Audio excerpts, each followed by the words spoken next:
Frieza is able to attain immortality, the universe's history. I'm not going to let that happen. Those Dragon Balls are mine!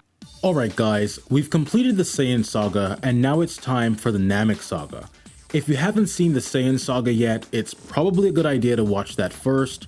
It was originally uploaded in 2 parts, but I've now made a compilation where you can watch the whole thing in one video. If you're enjoying this series and want to see us get all the way to the end of Z, be sure to subscribe, like the video, and so on.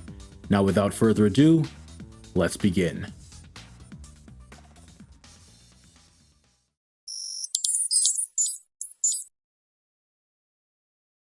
The Namek Saga, in my opinion, is probably Toriyama's best storytelling. It seems that me watching this saga is kind of an annual thing now. I'm not only watching it now, but I also rewatched it back in 2024, and as I was watching it, I couldn't help but realize that Frieza felt like a true final boss. His power seemed completely unsurpassable, and without unlocking the Super Saiyan transformation, Goku had no chance of defeating him, even at less than 100% of his power. But before we get to all of that, let's start at the beginning. As we said when we started this series, we're going based on Kai, so we'll skip the filler of Fake Planet Namek. The first fight of the Namek Saga is Gohan and Krillin versus 2 random Frieza soldiers. Obviously, you can't recreate this fight since these Frieza soldiers don't have figures. That doesn't mean we'll never get them though. No one thought we'd get Kui, but here we are. As for Krillin, surprisingly, and I literally noticed this as I was editing this video, 100% accuracy isn't possible because at this point, Krillin was actually wearing a blue undershirt and some sneakers. So neither Goku's expensive friend nor the Earth's Strongest Man Krillin would actually work.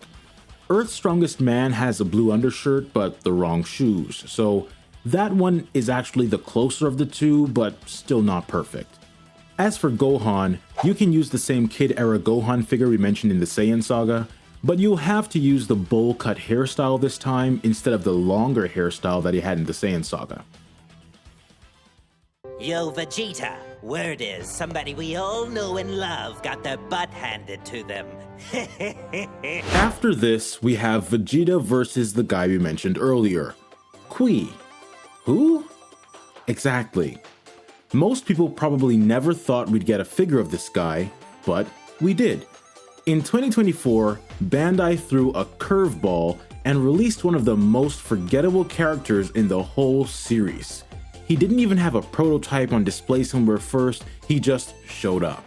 And yet, we still have no Kid Buu, no Semi-Perfect Cell, no Buhan, no Bootanks, no Bojack, no Lord Slug, no Garlic Jr., no Janemba, no Haruta Garn, no Super Saiyan 4 Gogeta, no Goten, no Trunks, no Omega Shenron, no Baby Vegeta. You get the point? All of those important characters are missing, but at least we have Kui. I guarantee you that there is not a single kid in the world who asked for Kui for Christmas. So in one sense, it's good that we have a lesser known character like Kui, but there are so many other characters people have been asking for years who are way more important. But anyways, Bandai even went the extra mile with this Kui figure in the accessories department, but we'll cover that later. As for Vegeta, this is the first fight where the 24,000 power level Vegeta works perfectly, if you ignore his absurdly wide chest. I don't know what source material they were trying to replicate, but I can't remember a single frame where Vegeta's chest looks this ridiculous. Let me know if you find anything.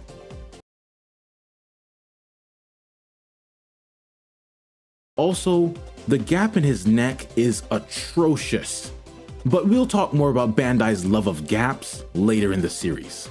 Looking at you, Gappy. So we were talking about Kui's accessories earlier, right? And I have to give credit where it's due.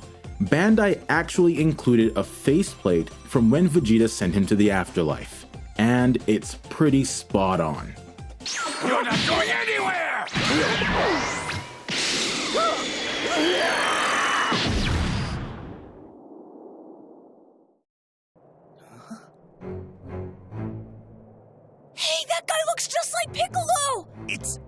live Namekian. The next major fight is Zarbon, Dodoria, and some Frieza soldiers versus some Namekian villagers. It was basically a kind of diplomacy to get the Namekians to hand over the Dragon Ball they had. Think of it as like, foreign relations. Just like the Frieza soldiers from before, these ones don't have any figures, and neither do any of the adult Namekians. You will see why I said adult in a minute. Now, do I think Bandai will ever make figures of nameless random Namekians? Probably not, unless they were a premium Bandai exclusive for like $150. Wow, look at all the Piccolos. So for something like this, I think it's more likely that some third-party company would make them instead. But even the chances of that are low. Of course, as for Zarbon and Dodoria, they do have SH Figuarts figures. For Zarbon, you'll want his figure that was released in 2022, and for Dodoria, his figure that was released the same year. I really wish the Zarbon figure had a cloth-wired cape, but at this point, Bandai was still only making those horrible plastic capes. Now, unlike the previous fight with Gohan and Krillin, Frieza was actually present during this altercation. And for him, you'll want the 2021 Frieza First Form figure. I personally think this figure is pretty amazing, and it even includes his hover pod. And while I'm sure you've learned your lesson, I'd like an apology. Why don't you bring me your Dragon Ball and we'll forget the whole thing? The next fight is basically the conclusion of the previous one. After pretty much all of the Namekians were sent to the afterlife, Elder Mori finally decided to give Frieza the Dragon Ball. However, he was a bit selfish, had no regard for Frieza's feelings, and didn't want to tell him where the next Namekian village was so he could, talk to them and stuff. Always trying to protect your fellow Namekians with no regard at all for what I might want. Dodoria then decides to show great respect for his elders. You're all dead!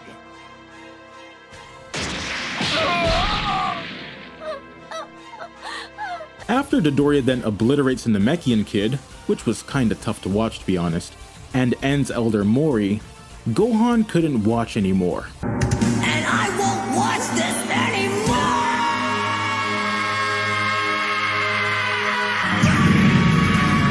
and decided to show Dodoria some Namekian hospitality. He did this by introducing Dodoria's face to his brown Namekian shoe. Size 10 by the looks of it. Krillin, being inspired by Gohan's touching example, then decided to show Dodoria some human hospitality with his blue size 11s. Turning Gohan? Pick up someone your own size! Is that right? Krillin, there you are! This is where Goku's expensive friend actually works. Krillin grabs Dende and a high-speed chase ensues with Dodoria chasing the three of them. Surprisingly, there is actually an SH Figuarts Dende, but it's locked behind a massive green paywall. To get Dende, unless you buy him separately on eBay or something, you'll have to get the SH Figuarts 2022 Purunga, which originally retailed for $300. Now, this Dende figure continues to showcase my hatred of this statue garbage. To be fair, calling this a statue would be a bit unfair because, unlike most of these other poorly articulated figures, this Dende has interchangeable hands and two head sculpts. I really wish it at least had articulated elbows and bicep swivels though. To me, this kind of thing is embarrassing to include in the SH Figuarts line. Tamashii markets their product as the best, most articulated Dragon Ball figures ever. And yet, many of their figures are either statues or don't have much more posability than 20-plus-year-old figures like Irwin Toy. Not to mention the insane price tag some of these figures have. For $300, Purunga should not only include a fully articulated Dende figure, but should also include a small Namekian village and a plane ticket to Japan. At least economy. But in all seriousness, this Dende figure should be much better, something worthy of the name SH Figuarts. But rant over. For now. Krillin has the smart idea to use the solar flare to temporarily blind Dodoria, after which point they hide. Hey, I did it! I can't believe that actually worked! Come on, Gohan! Hide while you can! At first, Dodoria searches for them, but he soon decides to just blow the place up. So it looks like Krillin's plan isn't working out so well. I'll just level the place!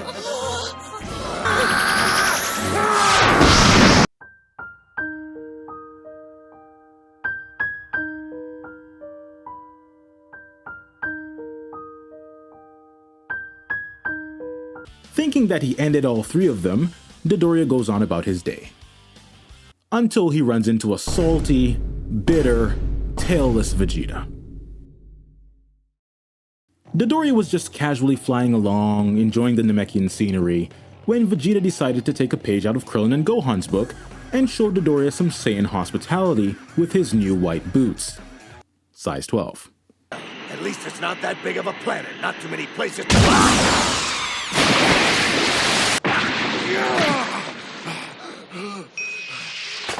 I never noticed this until I started preparing for this video, but it's kind of funny how everyone just kicks Dodoria in the face. Like, that's the way he met Gohan, the way he met Krillin, and now it's the way Vegeta says hello. Although you can't really tell where exactly Vegeta kicks him, let's just assume it's his face. In this fight, there is no battle damage to speak of, so the 24,000 power level Vegeta and the 2022 Dodoria work with no issues or lack of accuracy. In fact, you can even pose the Dodoria figure with his arms back when Vegeta was like holding him and stuff. Vegeta, wait! I know something you're really gonna want to hear, and if you let me go, I promise I'll tell you all about it! What? What is it? Spit it out! One Planet Vegeta story later.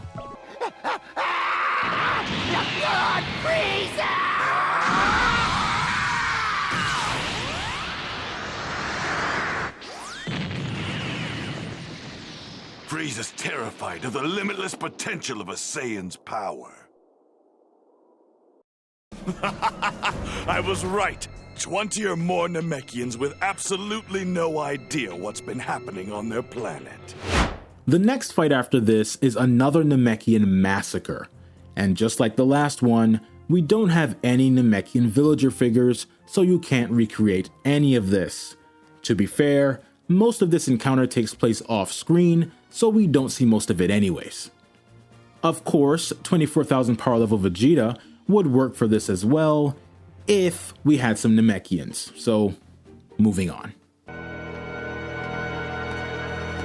I was expecting to have to hunt for it, but alas, it might as well be gift-wrapped.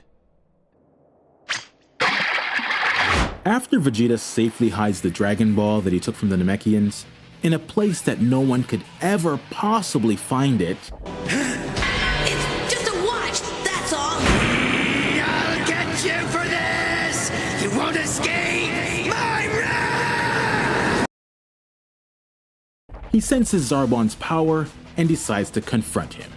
For the first part of this fight, the 24,000 power level Vegeta and the 2022 Zarbon would work. But Zarbon later reveals that this isn't his final form.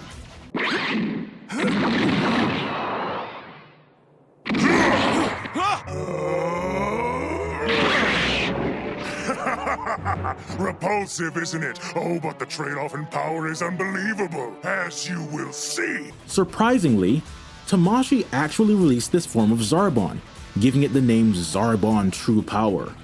Now, I grew up playing the Budokai games, and in Budokai 1, this form is called Monster Zarbon, so that's what I call it.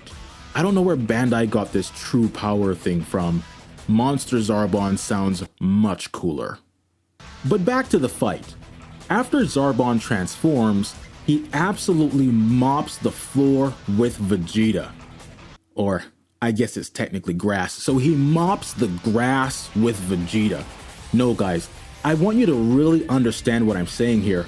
I mean, he really beat the absolute snot out of Vegeta, Words cannot do this beating justice. You could tell this beating was personal. Like, I don't know how some people can call DBZ a kid's show. It's definitely not. Super, you could probably say that, but Z, no way. I think the worst part for me was the headbutts. Like, good grief. I remember watching this as a kid and being completely terrified of this form of Zarbon. Like, I was actually afraid of him. I had never seen anything this brutal before. Imagine this huge green monster thing running at you and then headbutting you like there's no tomorrow, you know? You won't find anything nearly this brutal in more modern stuff like Dragon Ball Super. But yeah, so once again, Vegeta is holding on for dear life. We're not even halfway through the new saga yet and Vegeta is already on the ropes. When some people say Vegeta took the worst beatings in DBZ, they might have a point.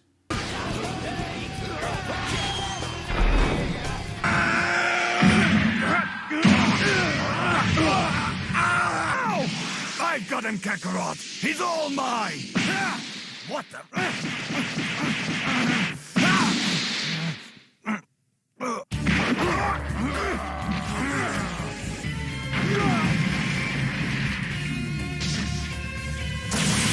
Of course, just like the Saiyan Saga, there's no battle damaged Namek Saga Vegeta, so 100% accuracy isn't possible here. Zarbon leaves Vegeta for dead and returns to Frieza, who tells him to bring Vegeta to him since he thinks Vegeta might be hiding a Dragon Ball. Good hunch. So Zarbon then returns to the scene of the crime and finds a barely alive Vegeta. He takes him to Frieza's spaceship and puts him in a healing chamber. Vegeta's basically a prisoner of war at this point.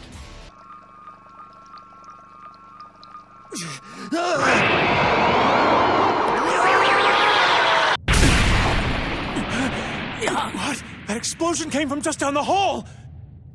Indeed. But when Vegeta is healed, he breaks out of the chamber and outsmarts both Frieza and Zarbon, stealing Frieza's 5 Dragon Balls, making him in possession of 6 total now. Frieza sends Zarbon on a manhunt for Vegeta, which leads to them fighting a second time. But this time, Vegeta has a Zenkai boost. What does that mean? He mops the grass with Zarbon instead of the other way around, even in his monster form. How very careless, Zarbon! Have you forgotten that a Saiyan increases his strength after every battle? I don't care how much your strength increases. No puny Saiyan can match my power. So, a puny Saiyan, is it? You mock me?